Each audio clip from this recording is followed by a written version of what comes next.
Imagine this. A nation just bursting with hope, moving peacefully from a monarchy to a brand new modern republic. They even called it the Bonita Niña, the pretty girl. This is such a hopeful image. Exactly. But then, just 5 years later, barely 5 years, that same hopeful nation descends into this incredibly brutal civil war. How? How does that happen? It's a huge question, isn't it? And a deeply tragic one. It really is. So today we're taking a deep dive into a whole stack of sources, trying to unravel that turbulent story of Spain's Second Republic. We'll start with its birth in 1931. That hopeful moment. Right up to the outbreak of the Civil War in 36, and, well, its eventual end in 1939. Our mission really is to understand the complex web of events, the key figures, and those deep, deep divisions that just tore Spain apart. We'll be looking at the aspirations, the big reforms they tried, but also, crucially, the intense conflicts. Those political, social, ideological fault lines, they just fractured the whole thing. It's a stark reminder, like you said, of how fragile things can be, how quickly hope can sour. Okay, let's unpack this right from the start. April 14th, 1931. King Alphonse III leaves, quite hurriedly it seems, and the Second Republic is proclaimed in Madrid. What's really striking, looking at our sources, is how fast and, well, bloodless that transition was. It really was surprisingly peaceful, especially given what came later. And there are some fascinating details there. You have figures like Niceto Alcala Zamora, who was actually a liberal royalist co-founding the Republican Committee. A royalist helping found the Republic. Strange bedfellows, Yeah. right? And he got his powers from a liberal minister in the last monarchist government. Even more surprising, some key future Civil War generals, Goded, Mola, Caipodianos, and Jurjo, they actually helped make this peaceful handover happen. Wow. So what does that tell us? A fragile consensus, maybe? Or just tactics? Probably a bit of both. It Yeah. suggests this sort of temporary tactical agreement that didn't have deep roots. It was bound to unravel once those fundamental ideological clashes really started. And they even got a new flag, the tricolor, or the Bonita Niña again, kept the old red and yellow, but added this violet band. What was that about? Yeah, the violet wasn't just a random color choice. It was a deliberate nod back to the Comuneros' revolt of 1520. Way back. Exactly, an early uprising against royal power. So it was meant to give the Republic deeper historical roots connected to this older Spanish struggle for, well, popular sovereignty. Okay, so Alcala Zamora forms this provisional government. Who's in it? It was a real mix, a gathering, as the sources put it, of everyone who pushed the king out. You had conservative Republicans like Miguel Mara, radicals, radical socialists, even moderate and more advanced socialists. Sounds broad, maybe too broad. Well, that breadth was maybe a strength at first, showing unity.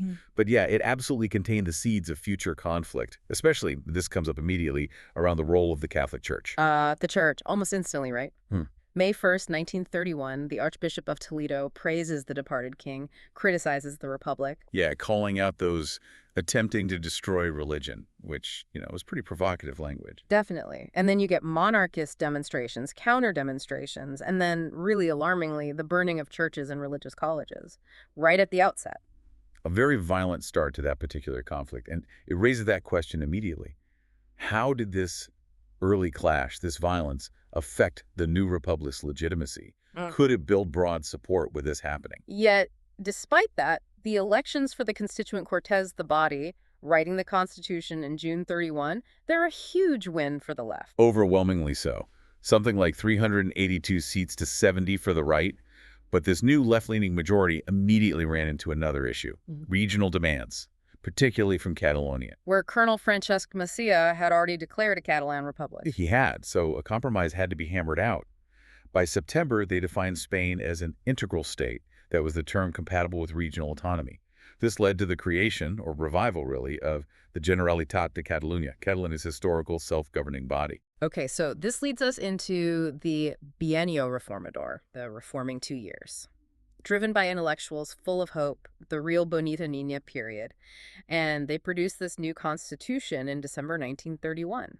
Modeled on Weimar Germany, you said. That's right. And it was incredibly progressive for its time, especially when you look around Europe in the early 30s. How so? What made it so advanced? Well, it set up a single parliament, the Cortes, elected by universal suffrage. And get this, that included women and soldiers. Women and soldiers. That's unusual for 1931. Very rare.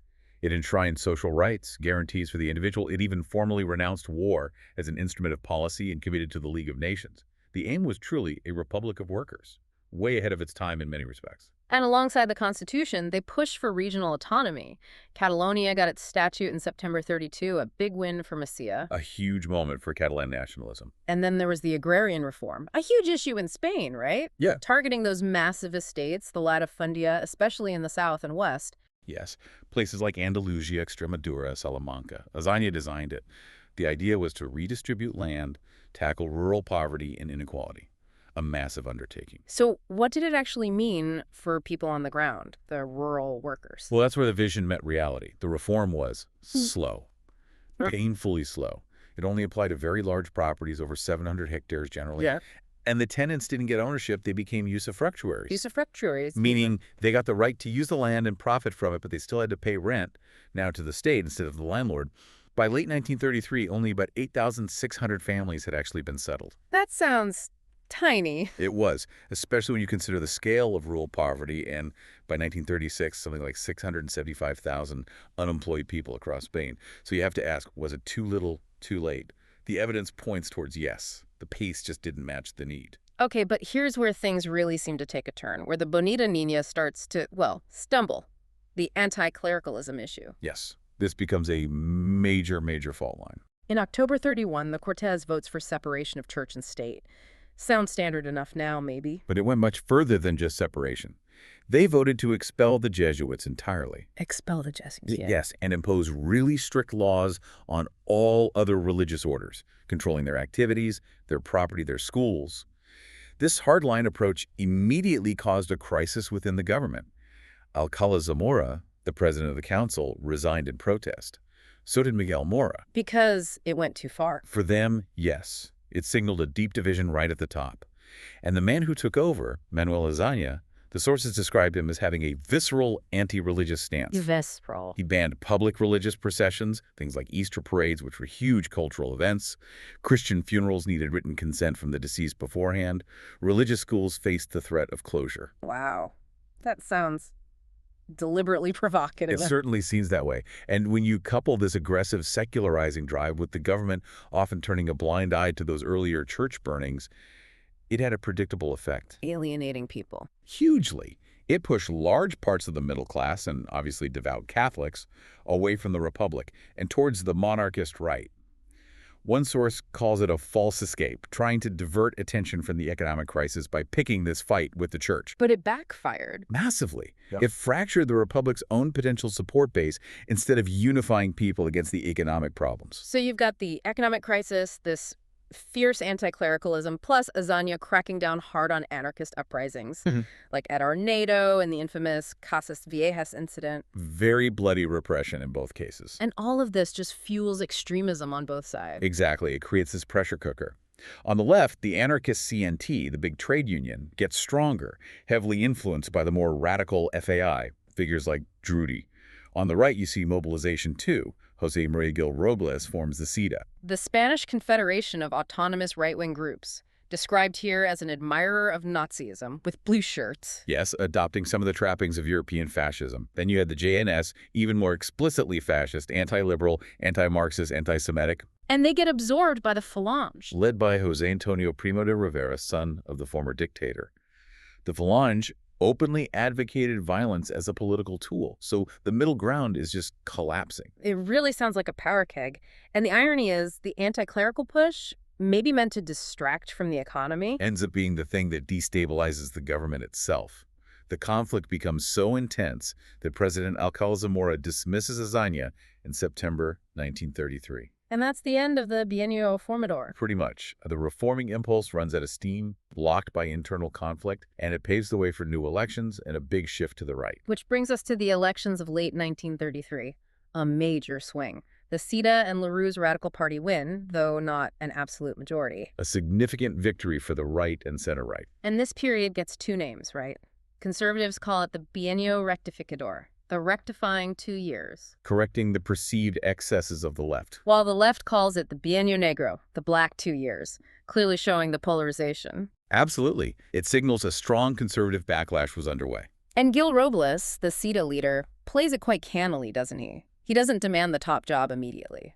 Now it's a fascinating strategy. He declares quite boldly, We will take power when we want to. He lets Leroux, the radical leader, form the government, but insists on CETA ministers being included. Gradually increasing their influence. Exactly, a sort of creeping takeover.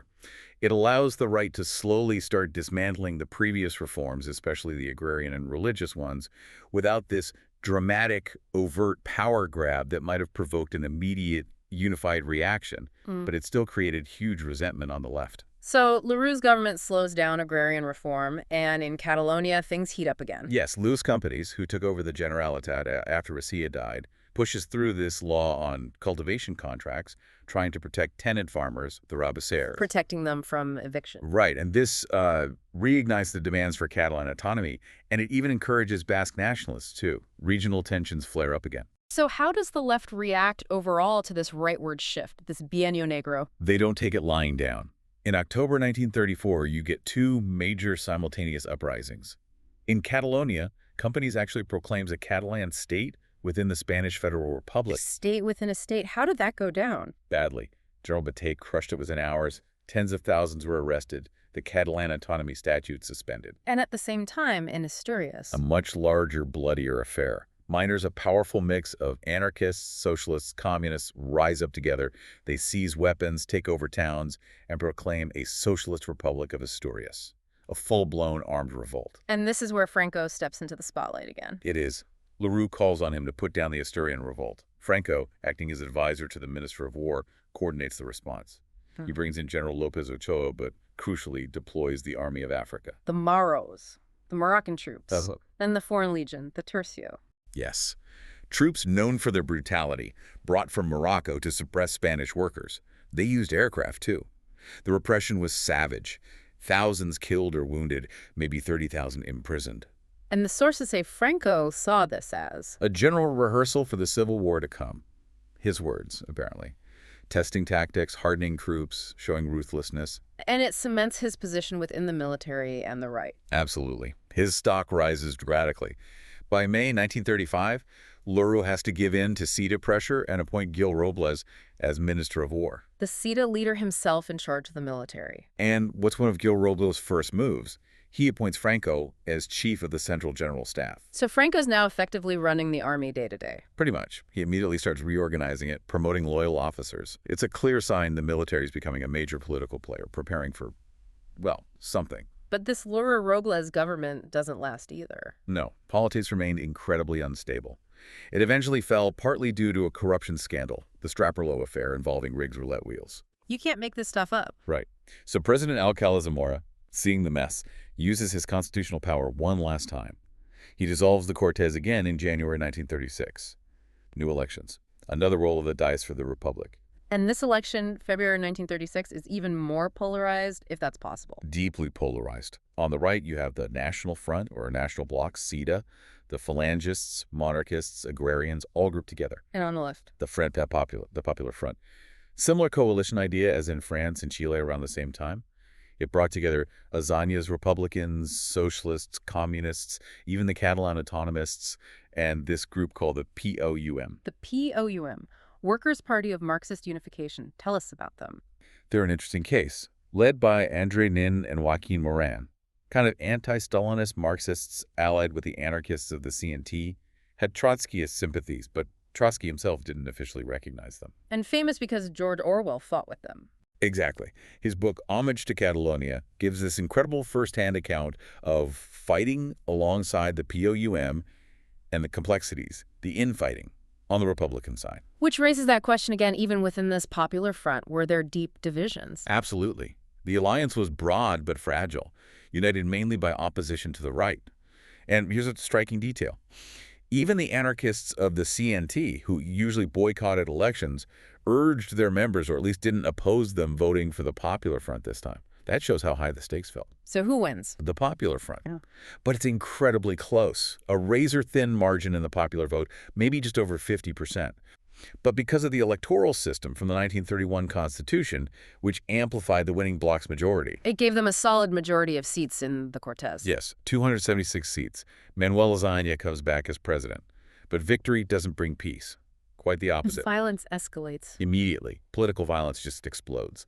Anarchists versus phalangists, street assassinations, these pistolero attacks, even drive-by machine gunnings. The political temperature goes off the charts. And then, the final spark. July 13th, 1936, the murder of Calvo Sotelo. He was a prominent conservative, monarchist politician. His killing, in retaliation for the earlier murder of a socialist assault guard officer, Was the breaking point. it seems to have been the final trigger for the military conspirators, especially for Franco. Sotelo had served with him under the old Primo de Rivera dictatorship. Franco knew him. He'd been hesitant, apparently, but this assassination pushed him over the edge. He'd been posted out to the Canary Islands, right? Kind of an exile. Lasagna had sent him there to keep him away from the levers of power. But after Sotelo's murder, he flew immediately to Melilla in Spanish Morocco, and the uprising began. July 17th, 1936. The military revolt starts in Morocco. Led by Franco there. And simultaneously, back in Spain, General Mola takes control in Navarre, mobilizing the Carlist militias, the Requetés. The traditionalist monarchists. Yes, a core part of the rebel forces in the north. The Republican government, now led by José Giral, was caught off guard but made this crucial, controversial decision. To arm the people. To distribute arms to the syndicalists, the trade union militias, mainly anarchist and socialist. This actually led to some initial Republican successes. They put down the rising in Madrid and Barcelona. General Goded, one of the key plotters, was captured and executed in Barcelona. So it wasn't an immediate walkover for the military. Not at all. But the rebels, the nationalists as they call themselves, got crucial outside help very quickly. German Junkers planes, Italian ships. To ferry Franco's troops from Morocco. Exactly. Transporting Franco's battle-hardened army of Africa, the Maros, across the Strait of Gibraltar. This was absolutely decisive early on. They landed in the south, advanced rapidly, linking up their northern and southern zones through Extremadura. And that's where the Badajoz massacre happened. Infamously, yes. Franco's forces, under Colonel Yagu, machine-gunned thousands of civilians and captured Republican militiamen in the city's bullring. A horrific statement of intent. And by September 36, Franco is consolidating power. Yes. The rebel generals set up their leadership council, the Junta Insurreccional in Burgos. And on September 29th, they declare Franco generalissimo and head of the nationalist state. That foreign aid, right at the start, was critical in allowing the rebels to gain momentum and establish Franco's leadership. His forces then drive towards Madrid in October 36, but the Republicans hold out. They do, and this is where another international element becomes crucial. The arrival of the 1st International Brigade. Volunteers from all over the world. Exactly. Anti-fascists, communists, socialists, liberals. They flocked to defend the Republic. Many were veterans. Their arrival, their fighting spirit, and crucially their experience helped the Republicans dig in, learn trench warfare tactics. They effectively froze the front around Madrid for quite a while. So the war bogs down into major battles. Yes, big, costly battles. February 37, the nationalists are repelled at the Battle of Jarama, south of Madrid. Huge casualties on both sides. Then in March 37, the Battle of Guadalajara. That involved Italian troops, didn't it? Yes. Mussolini sent tens of thousands of regular army black shirts. They tried to encircle Madrid from the northeast, but were decisively defeated by the Republicans, including the International Brigade's Italian Garibaldi Battalion, fighting against their countrymen. A big morale boost for the Republic. But then came Guernica, April 1937. A turning point in aerial warfare. The German Condor Legion, Hitler's air support for Franco, deliberately targeted the Basque town of Guernica on Market Day. Carpet bombing, incendiaries, experimenting with terror bombing tactics. Thousands killed, the town largely destroyed. An atrocity immortalized by Picasso. And it showed the world the brutal nature of the conflict and the extent of fascist intervention. It was clear this wasn't just Spain's war anymore. But even with the international brigades, even after victories like Guadalajara, the Republic was tearing itself apart internally. Tragically, yes. The internal divisions didn't go away. If anything, they intensified under the pressure of war. The worst example is probably the May Days in Barcelona, May 1937. What happened there? Open street fighting broke out between different factions on the Republican side. On one side, the Republican authorities, the Catalan government, backed by the communists, the PSUC and PCE. On the other, the anarchists, CNT-FAI, and the POUM. Fighting each other while Franco is advancing. Exactly. It started when the government tried to seize control of the telephone exchange, which had been run by the anarchists since the start of the war. It escalated into days of barricades and gun battles. Hundreds killed, maybe 1,000 wounded. What did this mean for the Republican war effort? It was disastrous. Absolutely disastrous. It shattered the unity of the anti-fascist front in Catalonia, the Republic's industrial heartland. The anarchist CNT was broken politically afterwards. The POUM was suppressed, accused of being fascist agents by the communists. The Stalinist influence. Yes, Soviet advisors in the NKVD were increasingly influential. Andrei Nin, the POUM leader, was arrested, tortured, and executed by NKVD agents. George Orwell barely escaped himself. And the political fallout? Largo Caballero, the socialist prime minister who had tried to balance the factions, couldn't control the situation and resigned. He was replaced by Juan Negrin. Described here as a crypto-communist. Meaning someone seen as secretly aligned with or heavily influenced by the Communist Party, which was gaining power due to its control over Soviet military aid. Negrin militarized the militias, centralized control, leaned heavily on the Soviets, but many felt the damage was done. One source suggests the true republic, the revolutionary potential perhaps, died in Barcelona in May 37, not when Franco finally won in 39. So after the May days, Franco continues his advance. Relentlessly. Aided by that constant Italo-German air power and tanks, which the Republicans couldn't match consistently. In April 1938, his forces reached the Mediterranean coast, cutting Republican Spain in two. Catalonia is isolated from Valencia, where the government had moved. A huge strategic blow. Massive.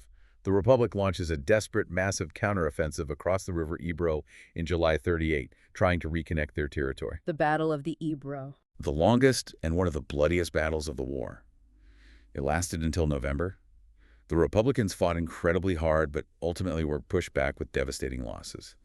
And then, internationally, the Munich Agreement happened in September 38. Where Britain and France appeased Hitler over Czechoslovakia. Right.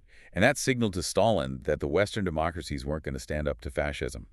He decided to cut his losses in Spain and withdrew the international brigades. Leaving the Republic even more isolated. Critically so. The writing was on the wall. Franco launched his final offensive against Catalonia. Barcelona fell in January 1939 after heavy bombing. And this triggers the retirada. Yes, the terrible exodus. Maybe 500,000 refugees, soldiers, civilians fleeing over the Pyrenees into France, often facing terrible conditions in French internment camps. President Azaña resigned and fled. Negrin fled. But the war wasn't quite over. There was fighting in Madrid. A final, bitter twist.